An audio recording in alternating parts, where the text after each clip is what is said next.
Hello and welcome to today's webinar, Work Comp Fraud, Spot It and Stop It.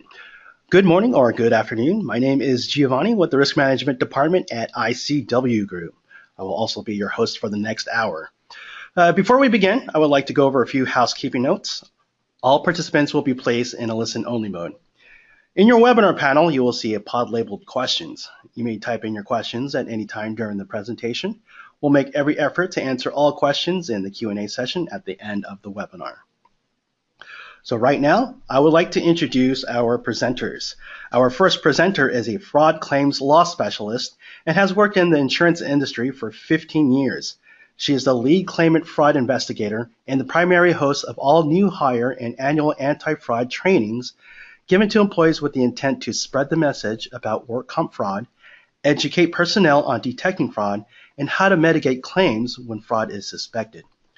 Our second presenter was a 2016 recipient of the National Healthcare Anti-Fraud Association's Investigation of the Year Award and has participated in over 30 criminal cases surrounding medical and legal providers attempting to defraud the workers' compensation system. His approach to insurance fraud investigations includes the merging of data science, software development, and project management methodologies aimed at wholly modernizing the fight against insurance fraud. I'd like to present to you SIU investigator Lindsay Beacom and SIU manager Christopher Dill. Thank you so much, Gio. I want to take a quick second up front to just let everybody know that Lindsay and I want to sincerely thank you for your time and interest in the topic. We know it's a very relevant thing. ICW Group is dedicated to detecting, deterring, and defeating work comp fraud in really whatever form that it takes. These fraud schemes that we're going to be talking about, they're constantly evolving. They're increasing in scale and complexity, and plus the general public can unfortunately be indifferent at times. Your mere interest in this topic confirms for us how impactful you know that it can be. As an investigative unit, we aim to be on the forefront of these fraud investigation approaches and techniques. And the role of prevention really can't be overstated. And prevention's foundation is truly in education, and that's what we hope to do today. It's within this training session that we plan to give you some valuable tips, resources to instill that anti-fraud culture within your individual companies that you really need. I like to call it the partnership of the 4 Ps. One being prevention, second being proactive monitoring for these new schemes coming up, proof gathering. We're partnering proof gathering with you if these claims come about and we need to do these investigations. And ultimately, since most claims are legitimate, but those ones that do have these concerns, these red flags, if it ultimately is determined that prosecution is needed, that's what we'll be in that mode with you, is presenting that case. So those 4 Ps. But looking forward to this one. Lindsay, what will we be going over today? All right. Well, again, thank you all for being here. We're really excited about what we're going to present to you guys today. We're going to go over the different types of work comp fraud, including the claimant or applicant fraud. That refers to the employee. Provider fraud, which applies to your attorneys, your doctors, basically anyone that provides a service. And premium fraud, which pertains to you, the policyholder or the business owner or the insured. As Chris mentioned, our goal is to make sure that you guys have a better understanding of work comp fraud, what you can do to identify it, how you can prevent it, and ways that you guys can get ahead of the game by using data and technologies. We're also going to touch on ways to avoid becoming a victim to complex fraud schemes, those involving the attorneys, the doctors, again, basically anyone that provides a service within the work comp system. Most importantly, we'll discuss actions that you can take when you suspect fraud and what we as your SIU do to help you. Toward the end, we'll provide some resources and reading materials you can find on our website, and then we'll wrap up with some audience Q&A. I think that sounds like a pretty solid presentation. What about you, Chris? I absolutely agree. All right. Well, to start off, what is work comp fraud? That is a common question that I am asked day to day. Chris, why don't you explain that? It's a great starting point. So we use the acronym MILK, M-I-L-K. M standing for that it's material to the claim or the policy. I being that there's an intent by the person presenting the information to gain something from it. L, that it was a lie, that we can show that a lie did occur, and most importantly, that they had knowledge of the lie. So the best way to illustrate this is to think of an auto accident claim. And think of the claims presented that someone says, my car was parked in the grocery store parking lot and I came out to find it damaged. Well, in that situation, maybe they present their kind of theory on it to say, you know what, I think that a shopping cart hit my car? Well, the insurance company does the investigation, goes out to the scene, finds that there was security camera footage on the scene, and the security camera footage shows no, it wasn't in fact a shopping cart. It was another car had backed into that. In that case, would it be fraud? The answer is no. And let me contrast it with the other scenario. Say that that person presents that claim, says, I believe it was a shopping cart that rolled into my car. The insurance company goes out, grabs the security camera footage, and actually what had happened is the person was driving their car. They were driving their car, they scraped along a pole or whatever it might be. In that case, would it be considered possibly fraud? It would, because the big parts of that it was material, that it would have mattered. So in the first scenario, it didn't necessarily matter. The deductible would have applied the same way. They would have had to use their coverage. In the scenario where we find out, no, in fact, they were driving their car, well, they would have had, the deductible would apply, but more importantly, that their premiums may have gone up because it's an at-fault accident. Right. Did they have knowledge of that lie? They absolutely had knowledge of the lie, because they were the driver at the time. So we like to show this simple acronym and kind of this kind of well understood example to explain how, when we are investigating a case, these are the elements of the crime that we're looking for, and these are ultimately the elements that a district attorney's office, we're going to refer that over to them for prosecution, would be looking for as well. Definitely, that's a good example, Chris. Similarly, in work comp, a material lie might be someone under oath in their deposition denying working while they're collecting benefits. So if our attorney asks them outright, have you been working since your injury, or what have you been doing for income, and they deny working or they deny any other income, and yet we have surveillance of them working, we confirm that they're making an income, this is material because it would have an overall effect on the outcome of the claim. Had this person not told us this, or had they had told us this, they may not even be entitled to benefits going forward or retroactively. So that's why that would be material in that case. Very good. So we've gone over kind of the definition or these pieces of fraud. Work comp fraud is generally broken up into three buckets. We have claimant fraud, premium fraud, and provider fraud. Claimant fraud, we know, is the biggest topic of conversation. We'll touch a base on provider fraud a little bit here up front, and then a little bit more at the end. But we will be getting to the meat of the presentation on the claimant fraud primarily, because we know that it is a big area of interest. So to give some scale to the problem of work comp fraud, that's ultimately something that we're asked. Is it an issue? How big of an issue is it? Is it getting better or worse? All these types of things. So consider the hypothetical organization Fraud Incorporated. It really just represents the totality of fraudulent claims presented in the U.S. They would rank in the top 10% amongst all Fortune 500 companies in annual income. So another way to look at that is, well, really, where do they rank on the list? They would actually rank as 17th among the Fortune 500 companies. And last time I checked, that's going to put them right between Costco and Walgreens. That's insane. It really illustrates how big the problem is. So the National Insurance Crime Bureau estimates that insurance fraud is actually the #2 economic crime in the United States, only behind tax evasion. And to put that in context, how many people file taxes in a year? How many opportunities to commit tax evasion do you have versus how many people have insurance claims in a year? There's a much smaller percentage that have insurance claims. So it really gives you an idea at the true scale. Estimates are in the range of about $80 billion a year in total. That breaks down to about $950 a year in increased costs of goods and services to families. So it can be very complex too. So here's a general overview of some of the schemes that we take on that relate to the providers. Again, going to touch this base briefly on the providers up front. So what you'd have is a medical legal kickback scheme where the attorney is paying for clients, the doctors are paying for clients, there's an increase of the flow of the patients into the clinic. Those claims are then built up within this network of clinics and ancillary service providers, DME providers, medical equipment providers, diagnostic imaging providers, whatever it might be, to build up the dollar amounts under the claim. And those financial proceeds from the settlement or the fees or the medical payments, they may ultimately need to be laundered. Over this is organized criminal oversight. So there's many layers and players within these very large schemes, but ultimately what they require the patients. They require the bodies to be able to use this. So this is where you have this crossing over of these large-scale doctor and attorney schemes and the workers themselves and the schemes that we investigate thoroughly. So the question, well, why is it so big? Good question. Health system is seen as an easy target. That's the starting point.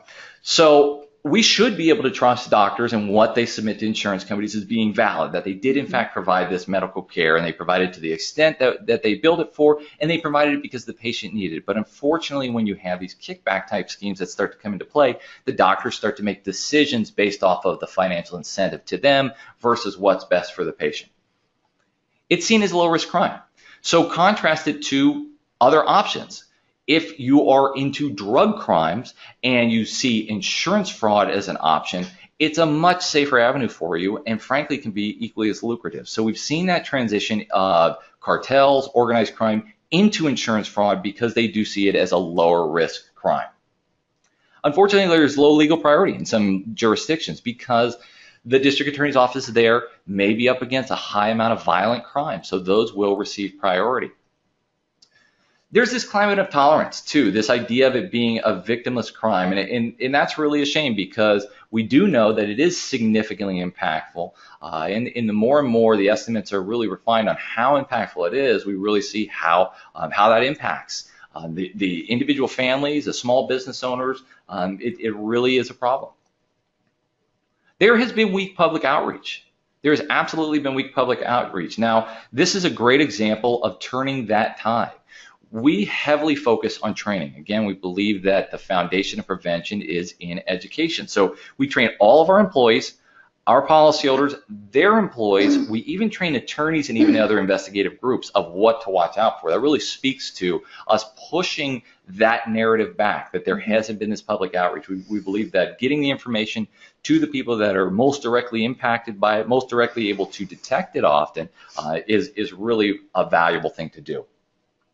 And unfortunately, some insurance companies are just not aggressive about it. And another layer beyond that is that I believe that they may just not have advanced enough tools and techniques to detect some of these more complex schemes that we are seeing.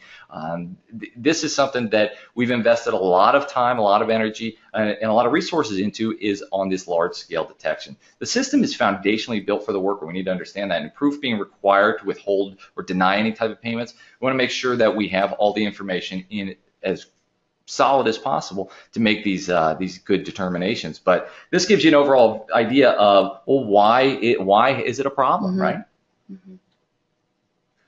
So we've discussed what work comp fraud is, the forms it can take. Lindsay, what can we do to prevent it? Well, Chris, I'm glad you asked. You guys, it starts during the hiring process.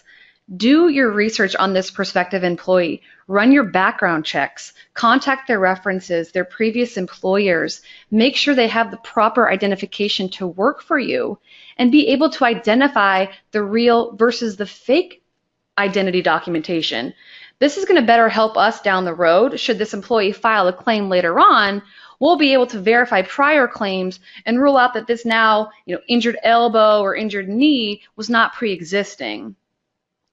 You can't always make everyone happy. It's never going to happen. But do your best and attempt to make sure that employee your employees are being treated fairly, and that they're happy and that they're equipped with the materials that they need to safely do their job. This is going to help prevent injuries and retaliatory post-termination claims. Lindsay, does hiring good people apply to supervisors and managers also? Chris, it definitely does. You want to ensure that they're not driving someone to file claims out of frustration or some sort of payback. You want to create a strong safety culture. Offer a good training program, not only about the job itself, but how to be safe in doing the job is going to help avoid injuries altogether. I really want to reinforce that. I think that's a great point of the key to ultimately preventing fraudulent claims is to do your best to prevent the injuries altogether, make safety a conversation that's always going on. Absolutely. Our risk management team, Chris, does a great job in working with our policyholders, going out to the job sites and providing the tools that you guys will need to implement these safety procedures and practices. Again, we can't always, we understand you can't always prevent injuries from happening, right? But what you can do is invest in surveillance throughout your business. This can actually deter fraud from occurring. If your employees know that they're being watched, they're less likely to fake a slip and fall, right? These cameras nowadays can be fairly reasonable in cost, and they can validate a legitimate claim or support that the injury was entirely fabricated. I've had employers submit video to us for review that have actually helped mitigate a claim or even prompted a referral to law enforcement. It's so great. Yeah. It's definitely something to invest in. And, create a culture of safety and one where fraud just simply is not tolerated. Make your employees aware that it's not just management that can report suspicious activity to ICW. We have a hotline for anyone, and you can remain as anonymous as you like, and we will investigate every inquiry. Communicate to your employees that fake claims hurt the company overall. It can help, it can affect their salary, their benefits, even their jobs, the company itself. Just kind of put it in context for them. They're going to be the ones suffering by working the extra hours to make up for the worker who's out on disability. I think that's a really good point. To the extent that an employer is comfortable discussing, well, what is the cost? Because the context usually for most workers is auto insurance, and they would be the first ones to tell you, oh yeah, auto insurance goes up. If there's a fraudulent claim against my policy, it's going to go up that much more, and it hurts my home's bottom line, essentially. For work comp insurance, I don't believe that they really have a good concept of how expensive it can be for employers and the impact on the bottom line. And I know that it is a sensitive topic because you're talking about dollars and cents. What I've seen a lot of employers have some really good success is breaking it down into the units of whatever it is that they produce. How many units of whatever I produce does it take to pay for my workers' compensation insurance for the year? How many more units will it take for an increase in premiums in my workers' compensation insurance because of a fraudulent claim? It's all kind of weaved into that same safety conversation, but it is letting them know how that this does have an impact to the employer's bottom line, and that impact to the employer's bottom line ultimately has an impact on them. That again, reduced possibility of raises, new equipment, new hires, all these types of things. So I think it's a really creative way to get into that valuable but sometimes difficult conversation. Yep. So we've now discussed prevention strategies. What should we watch out for if you have an employee who is simply committed to filing a false work comp claim? So top 10 red flags we see amongst the work comp system. I just want to start off with a bit of a disclaimer. The following red flags are definitely something to be aware of. They're something to possibly question, but they don't always mean that fraud has been committed or that the injury isn't valid. So just keep that in mind. So we're looking for a combination of these. And yes, absolutely. There, sure. Yes, absolutely. So first red flag being the claim is filed after the employee has been fired or terminated, they've been laid off, perhaps they've even quit, or they knew that they were going to be laid off or fired. This kind of goes back to when Chris mentioned insurance fraud being a victimless crime. Essentially the worker feels like he's owed something for being fired. He's put in a lot of hours for you guys, he's done a lot of work, and the mentality is he just wants to get something in return at this point. And he kind of thinks, well, I'm the little guy and I'm going up against the big bad insurance company with all the money, or the big employer who has tons of money. I mean, the claim is not going to mean anything to them. That is entirely false. You guys are small business owners. I'm a daughter of a small business owner. I see how business fluctuates just in general, let alone how a single claim can affect the business overall. I know it's personal to you guys. It's personal to us, and that's how we approach every claim that we investigate. This is a partnership. We're absolutely It absolutely is. Number 2, inconsistent statements or missing or vague details about what happened. Pay attention to what your injured worker is telling you, what your supervisors are telling you he told them, or what he's telling the doctor. It's kind of like a game of telephone that we played back when in kindergarten, when one person tells one person something, and then so on and so forth. Sometimes the facts get construed or misconstrued. But really, if something actually did happen, if it is truthful, the details aren't going to stray amongst every person or provider, whoever that this person talks to, if it actually did happen. So just take that into consideration. Number 3, unexpected location. The injury occurs where that employee normally wouldn't be. If that's the case, all right, fine, give them the benefit. But ask them, why were they there? What was their purpose for being there? Ask around to the people that should be in that area why they're in that area. Was he asking someone to go to lunch? Was he dropping something off? Make sure that these statements are corroborating with what the injured worker is telling you. Number 4, rumors. Rumor has it Fellow workers hear rumors circulating that the accident is not legitimate. Pay attention to what's being said out on the floor. If there are rumors that the injury isn't legit, provide these witnesses to us for statements. Ask if anyone has heard about the injured worker working somewhere else, playing sports, anywhere or any way he may have gotten injured that doesn't involve your place of employment. Number 5, similar to recent claims.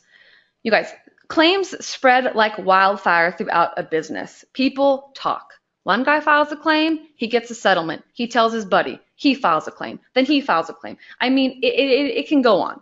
If you find a pattern of this from a group of maybe laid off employees or even current employees, let us know.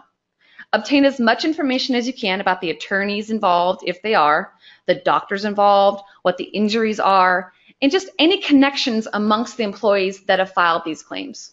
Those connections are a good mention, and that goes to our ultimate investigation of these larger scale schemes. And that's usually how they start. Mm-hmm. They start with these initial indications of one claim and then another claim and another claim. Yep. We start to see a pattern, and then from that pattern, we start to research, well, really what's behind this? What might be driving these workers into these claims? So that's absolutely good advice to be picking up on those things and really relaying those things that you might see onto the claims examiner. Yep. So 6, that it relates to a pre-existing injury, that the alleged injury relates to an injury that they already had or a health problem that they already have. Commonly, what workers do not know is that there's an all claims database, that this is something that every time a claim comes in, the claims examiners are checking against this all claims database to see if this person has filed prior claims, more specifically, if this person has filed prior claims for that body part that they're claiming. What we're really looking for is whether they're trying to file the same claim twice or possibly are not disclosing a prior injury that they had in hopes to really make this current injury claim appear that much bigger than it actually is. So that is something that is on our claims side.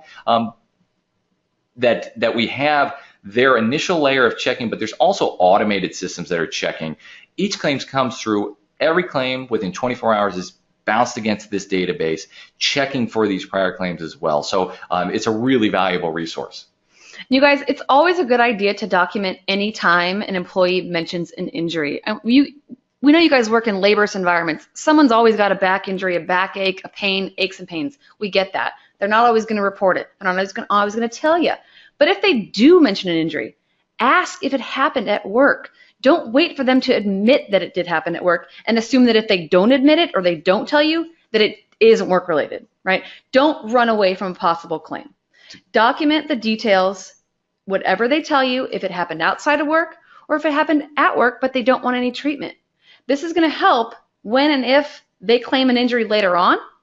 We're going to have evidence supporting whether or not the injury actually occurred at work or that it occurred 3 weeks ago playing basketball. Yep. Document everything. Just do not run away from a claim. Ask questions. This is a really good point. Red flag number 7, that the treatment is excessive, that it seems unnecessary, excessive. So this is a big thing that our claims examiners are always monitoring for. And I know that's something that we get tips from our employers on as well. And it really is in context. It's understanding the injury, understanding the person that's filing the injury. So let me give you a quick success story. Kind of the typical scenario where we're combining the tape, the videotape, surveillance. We'll talk about that a little bit, and some testimony to prove that a fraud has actually occurred, that a lie has actually occurred, and they knew what they were doing in doing that. So in this scenario, the worker, about mid-20s, filed a claim, reported that a large piece of material hit his leg. At the beginning, I think that he did have some initial type of injury, some initial type of work comp claim. But for whatever reason, he decided he wanted to extend this claim, he wanted to inflate this claim. So the treatment began to get extended. It began to seem like it was excessive for what what that initial injury claim was, and generally being in good condition going into it. What also became apparent is that he was really hamming it up when he was going to the doctor appointments. Every time he went to the doctor appointments, he was with his crutches. And when they'd ask him to walk, it was really exaggerated, it seemed like, of how he was saying that he really couldn't do this. Now we're talking some duration into the claim. He should have been recovering at this point. The diagnostics seemed to show that he was okay. So the decision was made, this is a good time for surveillance. Let's go ahead and validate what he's reporting to us. So surveillance was done. We align that surveillance with his deposition. In his deposition, what we're looking to do is get him to fully explain what he can and cannot do. So there's not any gray area. So he does that. That same day, we're conducting surveillance on him. into the deposition appointment, he's using the crutches. Coming out of the deposition appointment, he's using the crutches. But the surveillance investigator doesn't stop there, right?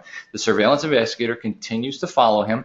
Within 30 minutes, he stops for some food, and wouldn't you know it, no longer needs the crutches. Yeah. Walks in, walks out, doing great.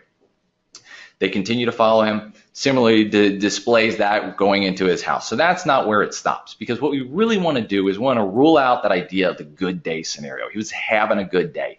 The meds were really working that day. Or the explanation down the line that he may give of, no, I was really sore after I did that. I should have gone with my doctor's orders and used my crutches. So we double down on the surveillance. We align additional surveillance days with days that he was going into these medical appointments where we know he's similarly going to explain what he can and cannot do. Not every visit is like that. Sometimes he's just going to go in and get some therapy, but these visits with the doctors, he's going to explain what actually occurred. So align that, gather the medical reports, shows a similar pattern of he's reporting these things. Ironic that you mentioned basketball. This particular individual, on the third go at surveillance with him, we followed him to the medical appointment, crutches in, crutches out, drives over to some friend's house, and they played about an hour and a half of basketball. So this was a lower leg injury. He was saying he couldn't do a lot of things that are absolutely required in basketball. Long story short, we had great proof. We had the tape. We had the videotape. We had his testimony showing it was a lie. And we were able to package that case, present it to law enforcement, and they did convict him of multiple felony counts. It's great success. Yeah.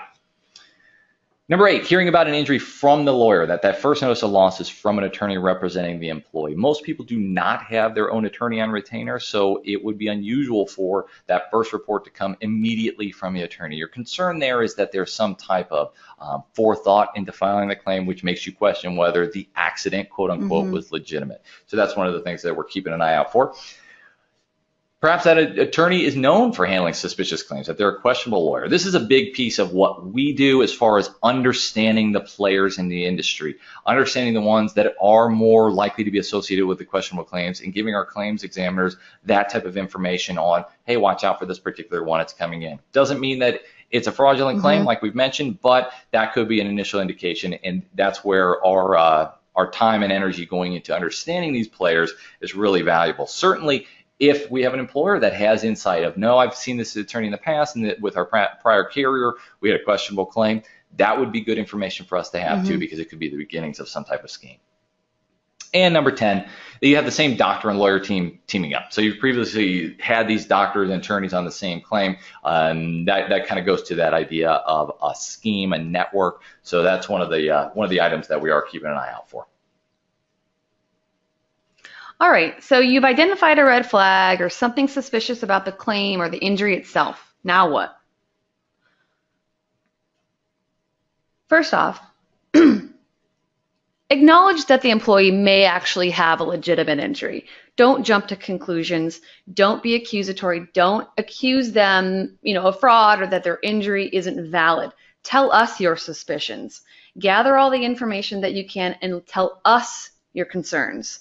You don't want to accuse them, and you don't want them essentially padding the claim out of frustration due to the way your team may have responded to finding out about the injury. This goes back to having a good management team like we discussed earlier. Once someone reports an injury, gather information about who, what, where, when, and how, and promptly report it to ICW. Also, you guys, avoid paying out of pocket for medicals. One chiropractic visit leads to 3 times a week, leads to 3 months, leads to an MRI, leads to a broken hip. I mean, it can spiral, and you don't want to go down that path. Plus, if you start paying for medicals, that could be construed as premium evasion, and that's a whole other webinar in and of itself that you'll have to attend. So let's just not even go there. It's a good point, and that's something that we know that law enforcement focuses on. And I really like that pointing out of allowing us to be the bad guy, putting us in that position to be the one that's questioning their injury claims. Even if you do, as the employer, have those same questions, right. The best bet, if we're focusing on prevention, is really sympathy and respect, right? To acknowledge, I'm sorry to hear that this happened. Doing that good initial accident investigation, I know we'll touch base on that, but really good points. Definitely. So once you have all the information about the injury, have your employee sign the appropriate paperwork relative to your state, get it over to us. And now just pay attention. Listen to what's being said on the floor. Follow up if anyone is saying anything suggesting this injury didn't occur as it was reported. Or maybe this person is off work and they're working another job. Or someone's seeing them playing soccer on Sundays. Talk to people. If you're hearing things, follow up with them. Give us their information, and we'll go out and take statements. But most importantly, check in with your injured worker. Make sure that they're satisfied with the treatment that they're getting.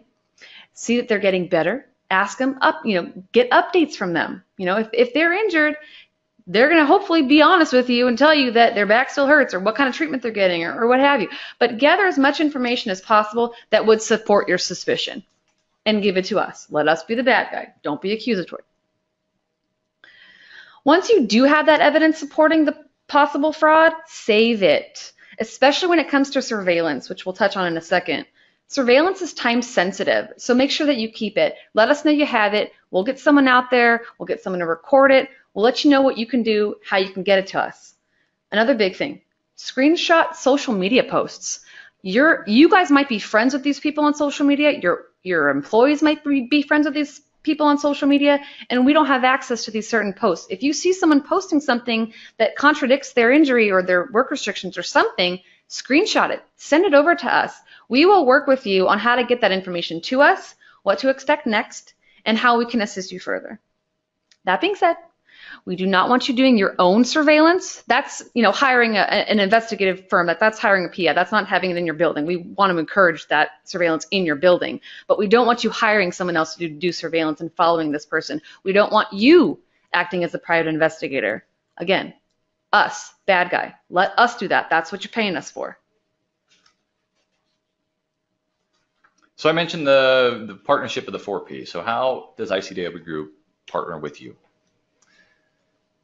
To give you an idea on proactively how we partner with you, we have a proprietary data platform called AIM, acronym Analysis and Investigation Module. And what it really is the acquisition of large amounts of data and us using that data to start to better understand these schemes at scale. So it wasn't that long ago that claims examiners were handling paper files. And within paper files, it was quite easy for these large organized schemes to get by with a lot of what they do because it was very difficult to see from a 10,000-foot view. You couldn't see the pattern. It wasn't in a format that you could possibly do it as an investigative unit like ours. The game has changed. Electronic records, a lot more in data, and we're really pushing that envelope. We're pushing that envelope to get into all types of data sources to understand how these players are connected, to start to forecast the next new scheme, really to understand the full scope of their involvement in the industry. And then when we go to law enforcement to present these very complex schemes, we can provide it in this simple visualized format, really complex stuff in a simple visualized format. It's also very useful in directing our investigations as well. So we do spend a good amount of energy, as I mentioned, on this focus, on this data-based focus, because we know that it's absolutely necessary to be able to take on the complexity of these schemes. We're proactive and persistent. So I mentioned a little bit early on that every claim is automatically reviewed for fraud within 24 hours. That is an outstanding tool to have, Our claims examiners are doing these same monitorings. We're updating them on the newest schemes, but this is that safety net that's working in the background, that's being able to pick up on a lot of things that a human simply may not be able to pick up on. So that's running in the background on every single claim. Great value when a claim comes in.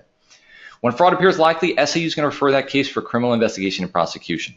So again, we're piecing together that story, that MILK acronym, to be able to say, District Attorney's Office, yes, we believe that fraud may have occurred here. So that they are compelled to initiate their investigation. They're looking for that proof. So if we can provide them that proof, get it over to law enforcement. We have great relationships with law enforcement. We assign 6 times the number of claims from investigation versus the industry average. I'll repeat that. 6 times the number of claims for investigation. That's a big deal. We are open to investigating these claims on our policyholder's behalf. We are open to proactively initiating our own investigations. Even if we didn't receive a specific referral related to a doctor or an attorney on a case, we're doing some surveillance on the worker. If we pick up on something on that case that says, you know what, there might be even more to this story, we'll initiate an investigation parallel to it on that provider as well. And SAU investigates all suspected claims regardless if it's open, closed, or settled. That's a really important thing to understand as well, is that sometimes there are claims decisions where it makes the most sense. It's a business decision. We're going to mitigate this loss. We're going to resolve this case because we believe that that the worker has a good argument against it. But again, we may have additional investigative options that we might be able to pursue that are going to not impact necessarily the claim, but could still give us avenues towards the prosecution. A good example is that a worker could present a claim for an injured body part that is legitimate, but add on a different body part that's not legitimate. So our investigation, although the claim may settle for the legitimate body part, we can still pursue the criminal prosecution on the body part that was not related. You know, Chris, surveillance actually has a lot to do with why we refer out 6 times more referrals than the industry average. We're not afraid to use surveillance, you guys, but with one caveat. We must have an articulable suspicion or a justification why we are requesting it. We must know what is suspected. We're not just going to go out and do surveillance willy-nilly, okay? We have to have a reason. Our reason could be that employer is working while they're on disability, or the doctor says they believe this person is malingering, or they're exaggerating their symptoms, or maybe they're exceeding their medical restrictions because someone told us they're playing soccer and they're not supposed to be running or kicking or using their legs. We train our claims team to know when and why to request surveillance. And ideally, as Chris talked about before, we want to align the surveillance around a medical appointment or a deposition so that a comparison can be made to that film that we get. It can definitely help mitigate a claim if we capture someone using their cane when he just told his, not using their cane, excuse me. If we capture someone on film not using their cane when he just told his doctor that he can't walk without it. Right? We're going to arrange for that physician to review the film and then ask him for opinion. And that could definitely mitigate his return to work. It could settle the claim. It could even generate a referral to law enforcement if it was determined that any lie that he may have made was material. That's a really good point on the value of mitigation sometimes. The investigation may not show this absolute fraud. You may not have the elements. You may not have the testimony. Say that will result in actually the criminal prosecution, but it certainly could be compelling to the doctor to say, okay, now I have a better understanding of really what his limitations are versus what was kind of inferred from the medical appointments. Right. And, you know, we want to mitigate these claims. We want to stop the bleeding, especially if they're fabricated, they're fraudulent, or they're being padded. You know, our goal isn't to get everyone arrested. You know, we want to use the surveillance. We want to use what we can to mitigate these claims, to shut them down. In addition to surveillance, we conduct in-depth field interviews with witnesses. We conduct background and social media searches on suspicious claims, medical canvases, pretty much anything pertaining to an investigation we are capable of doing, but we are not law enforcement. We cannot hack into a Facebook account that's set to private, all right? We also attend depositions, and we work with our defense attorneys to develop a line of questioning specific to attorneys or medical providers. That usually has to do with the complex fraud schemes or the organized rings. And after, as Chris said before, once we've investigated a case, we may prepare a report to law enforcement, including all the elements of milk, and we'll work with them during their investigation. We also conduct in-depth data analysis, which again, Chris had already touched on, but I'll let him elaborate a little bit more on what we do. So every investigation is going to include a lot of these layers, right? Again, the idea of investigating both the symptom, the individual worker's claim, and possibly the disease, the larger scale organized crime scheme. In order to do that, you have to be an educated observer. You have to be tapped into who the players are, what the schemes are, both with our industry context, are absorbing of the criminal cases that are being filed, really understanding the players in those cases and what those schemes were, but also through these data analytics. So educated observation, that's really valuable for us. We also work in a hybrid operation, meaning that we can have this dual focus of the worker and these larger schemes if that plays into that particular claim. Having a focus on intelligence, and what I mean by intelligence is information. Knowledge wins in this. So my first starts into the insurance fraud world were into vehicle thefts. And in the vehicle theft claims, when you're going to do a good investigation into the vehicle theft claim, usually the one that wins, meaning the one that proves that this was either legit or not claim, understands the vehicle system that they were claiming was bypassed. If this is a vehicle that the key just cannot simply, if the vehicle can't be used without the key, or that keys are specifically programmed, very difficult to obtain, it becomes very difficult to refute that when an investigator is questioning the person about that. Workers' compensation is very similar, is that to understand what are the elements in there, what is the truth that we would expect, what is the norm that we would expect, and when we see the difference from the norm, being able to use that as leverage essentially to get to the truth. Final thing being these major case operations, we've touched base on that and how that really speaks to attacking the symptoms and the disease. So we're happy to report some good success, some really good success. So in the past 18 months, 6,000 cases investigated, 30,000 surveillance hours. Lindsay mentioned that when appropriate and we can articulate our suspicion, we can explain the reason why, we're happy to do surveillance. It's all about the timing on the surveillance. 136 individuals have been criminally charged. That breaks down to 1,400 criminal counts. This is just in the past 18 months. If we're looking at dollars, exposure estimates, reductions, $11 million. If I go back just a little bit more, we could be as high as $43 million in reduced exposure for our policyholders. So very impactful. And overall, we're looking at 13 criminal organizations disrupted, 3 of those totally dismantled. So if the worker was exposed to some type of thing or was in an area that could be exposed to some type of criminal scheme like this, disrupting these larger scale schemes, again, is all about prevention. It's preventing those claims down the line. Fortunately, we've received some good industry recognition.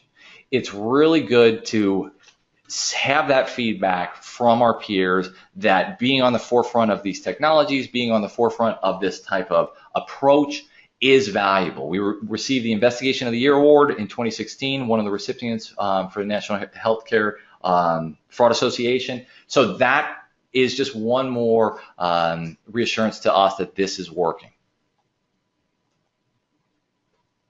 Chris, I think one thing we just really want to hit home with is that we are very focused on our customers. We partner with you. We don't want fraud happening as much as you guys don't. And let me just read you a quote from one of our policyholders whose company culture actually changed as a result of working with ICW. Jerry Salveson, our culture was wrought with fraud until I partnered with ICW Group.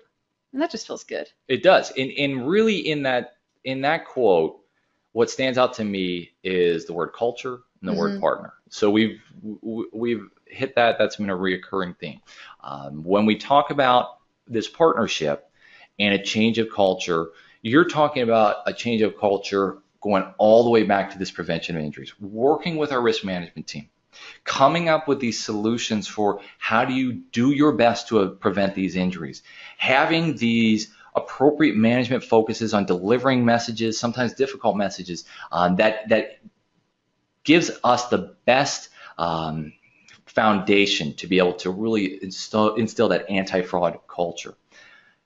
Letting them know that fraud won't be tolerated, that workers' compensation insurance is absolutely there for them if they are legitimately injured, but if they're not, that they're with a carrier that does not tolerate this, and the employer does not tolerate this. And again, that layers in that idea of explaining the impact to everybody else that's not filing that claim and how that's unfair to them. So, I really do like this quote because I think it typifies what we're trying to say here. This partnership of the 4 Ps, prevention, our proactive monitoring, the proof gathering process, and when appropriate, the prosecution. So starting in a few days, you'll be able to access some great fraud resources from our website. You'll be able to obtain information on what our risk management team can offer you, information on how to report a claim and your business's payroll. There's also information that you can provide to your injured workers, including the MPN info and claims forms. And there's also a section on fraud prevention where you'll be able to obtain anti-fraud materials. It really sounds like it's a one-stop toolkit. It really is. Prevention. It really is. Our risk management team does a great job in providing you guys with the resources you're going to need, which are all found on the policyholder website. And we'll also be sending you guys a link to access these resources after this.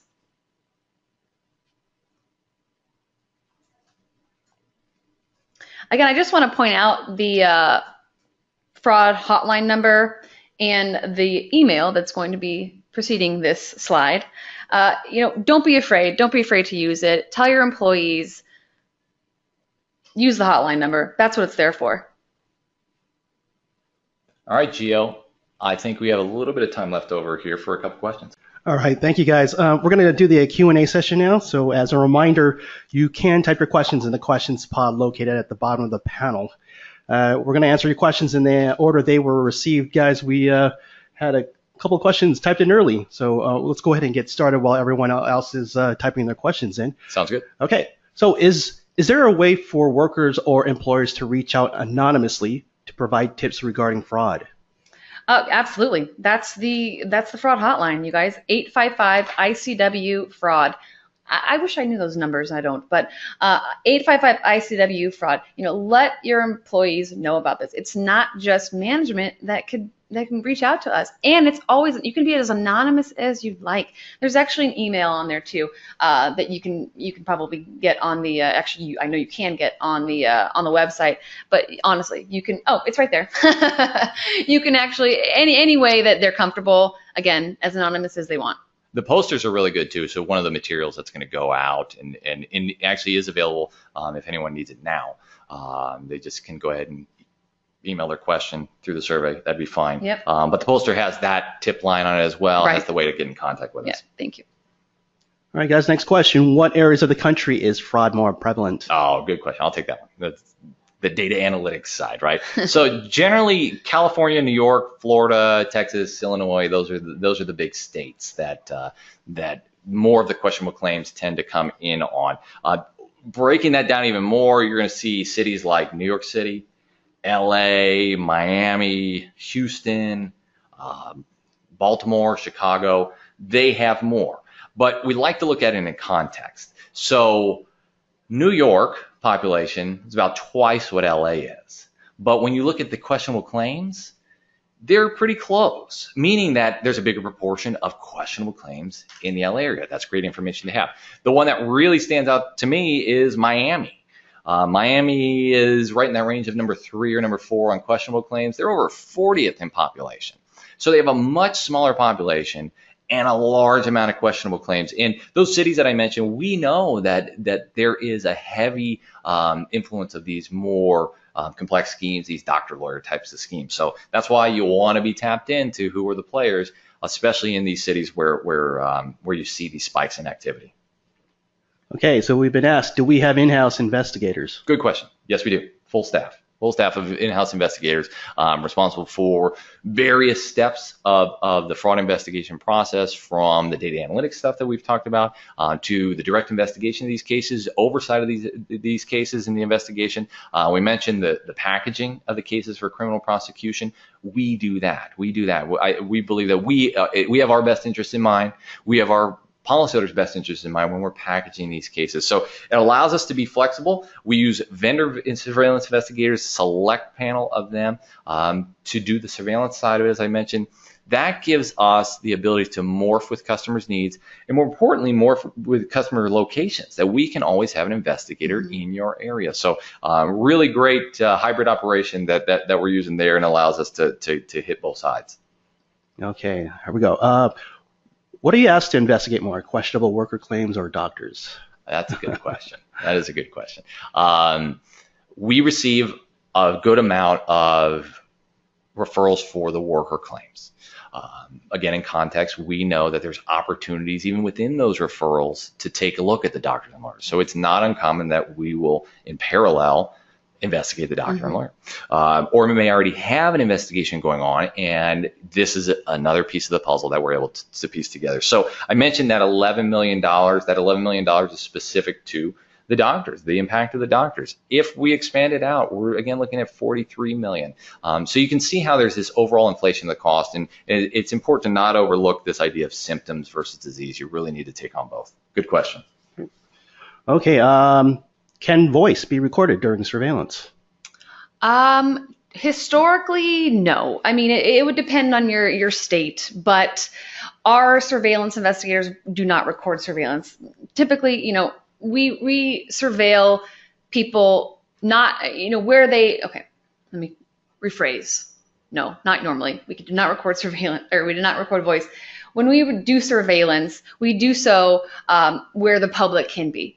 These people have to have a reasonable expectation of privacy. That means, we're not going over their fence. We're not looking in their windows. We can't use drones because, again, that would be over their backyard, and that's where they have a reasonable expectation of privacy. We can, we do manned surveillance. And we do unmanned surveillance. So manned surveillance would be, your typical guy in the car down the road surveilling the front of his home, the ins and outs, or going into Walmart, following him into Walmart, or following him into McDonald's. I actually had film of a guy talking to his chicken nugget. I would have paid money to have that voice recording, but we don't do that. The unmanned surveillance. These involve legally placed cameras. It could be in a vehicle where a person is not, or on another area of maybe public property that is surveilling the home of the person that we suspect is maybe doing something fraudulent. It's going to record 24 hours. So we're going to see the ins and outs of this person. If we're not capturing him during 6 a.m. to 2 p.m., maybe he's starting work or something at 3 a.m. That's going to help us develop his pattern or his routine. That was a really long-winded answer. Going back again, no, we typically do not record voice. Again, that's dependent on your state, but our investigators, we do not. In the audio, it's really the video that we're looking for. It's whether the video it's physically that says it, yeah. showing that they can and can't do. Right. And I tell you, on the question of drones, that comes up a good amount, and it's great to see the technology and surveillance kind of being pushed forward, with these unmanned options, which are, again, able to be remote controlled, but aren't up in the air. Those types of things. It really gives you that flexibility on those cases that might need it. Wouldn't it be cool if we could use pigeons, like back in the day, like the KGB days, like pigeons, like putting cameras on pigeons' legs? We can't do that. Okay, guys, got a question about the All Claims database. Can employers check the All Claims database? Employers cannot. That's specifically for insurance carriers. But if a claim comes in, that's where that comes into play. And that's really where you're interested about it is, hey, are they trying to pull a suspicious claim, those types of things. So that'll be checked if that comes in. But no, employers don't have access to the All Claims database. Right. And that goes back, again, to getting the proper identification from them. Because once they file the claim, if we have their right ID, we know it's their social, we know it's their date of birth, that sort of thing, we're going to be able to properly validate or check those prior claims. Okay. Guys, we are at the top of the hour, but I just want to do one more question. I just want to bring this one in here. Any drawbacks to hiring my own surveillance investigator? I'll take that one. That's a good one. We kind of touched a little bit on it, but I'll go into a little bit more detail on it of kind of why. So first off, you don't necessarily know if they have the proper licensure, proper professional liability insurance. We check all that type of stuff out. We make sure that they are legitimate. Yeah, we vet our vendors. You never know whether they're telling the employer the truth as well of, hey, should I do surveillance? They're looking to drum up business, frankly. So if you have an unscrupulous investigative vendor that just wants to do some work, they may say, yeah, absolutely, let's go ahead and do it, and I'll do great work for you, type of thing. There's a layer in there where the worker could argue that the employer kind of cherry picked the video that they were ultimately going to show. Hey, you only showed the stuff that made me look bad, but you left out a whole lot, because there's that relationship already there, which the insurance carrier and the worker don't have. We're more objective in that relationship, so you have that away. But I tell you, the main reason, I'll leave it with this. That outside investigator, they don't have the medical reports. Right. They don't know anything about the claim. They don't know the specifics about the claim. And we mentioned the tape plus the testimony. You need those two elements. The tape alone, without a comparison to what they were saying, did they lie, could be wholly worthless. So it's really not something that we suggest. Right. We suggest get in touch with us. Let's talk through it. It's usually going to come down to when you time that surveillance, and we're going to use our expertise and experience to say this is the best time to time that surveillance, so we can maximize the possibility of getting the footage we need, whether it's going to support that the worker's complaints are legitimate, or it's going to show no, they were actually lying. All right. Chris, Lindsay, we have a ton of questions that were typed in. So what we're going to do, ladies and gentlemen, we're going to collect all these questions, and I'm going to forward these on to Chris and Lindsay to answer for you later. Great. Okay. All right. So I'm going to hand it back to you two for any closing remarks. Well, again, I just like to take the time to really thank you for your time. We know that you're busy, a lot going on, but we believe that this is a very important topic. and understanding what we're doing to push this envelope, what we're doing to partner with you, our strategies on preventing injuries, preventing claims, fraudulent claims, really understanding that in totality is important. And all these things about data analytics and large scale criminal cases, this is something that's happening in the background. It's an extra layer of protection that we really think is a great long-term solution for avoiding those bad claims down the line. So again, just to really appreciate the time. Thank you. All right. Ladies and gentlemen, thank you for attending the ICW Group webinar, Work Comp Fraud, Spot It and Stop It. I would like to thank our presenters, Christopher Dill and Lindsay Beacon, for the presentation, and you, the audience, for participating. This concludes today's webinar, and thank you. Have a great day.